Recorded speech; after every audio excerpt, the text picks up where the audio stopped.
બેનું તમારી ઘરે હોતન મંદિર છે ને તમારી ઘરે હોતન તમારા વાલા ભગવાન છે ને, તો તમારી માટે જોરદારની 2 પ્રોડક્ટ ગોતીને લાવ્યો છું. મસ્ત મજાની તમે જોશો ને ત્યાં તમે ઓર્ડર કરી દેશો એવી જોરદાર વસ્તુ છે. આપણે બોક્સમાંથી જો કાઢીએ છીએ, આ છે મસ્ત મજાની ટંકોરી. આપણે ઘરે સવારે દીવાબત્તી કરીએ ત્યારે એને સવારે વાગે ને એટલે આખું ઘર ભક્તિમય થઈ જાય એવી જોરદાર વસ્તુ છે. અને આમાં 5 કલર છે ટોટલ. નાની ડિઝાઇન તમે જો એકદમ શાઇનિંગ વાળી મસ્ત.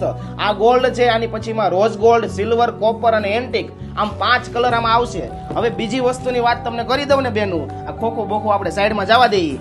બીજી વસ્તુની વાત કરું તો આ છે મસ્ત મજાનો શોપીસમાં રાખી શકાય, ભગવાનને પોઢાડી શકાય એવો મેટલનો ખાટલો, નાનો ને નાજુક મસ્તીનો. અને લાકડાનો હોય તો એ થોડા ટાઈમમાં પતી જાય, પણ આ તો મેટલમાં છે ને પાછો પીવીડી કરેલો છે. જોઈ જુઓ તમે ખાટલાનો આમ લુક કેવો મસ્તીનો આવે છે. આ 2 વસ્તુ તમારે મગાવી હોય ને તો નંબર નીચે આપેલા છે, કોન્ટેક્ટ કરી લેજો. અને કોઈને હોલસેલમાં માલ જોતો હોય તો હોલસેલ ભાવે મળી જશે. તો નંબર નીચે આપેલા જ છે ભાઈ, ફટાફટ મગાવી જ લ્યો અને તમારા વાલા ભગવાનને રાજી કરી દ્યો.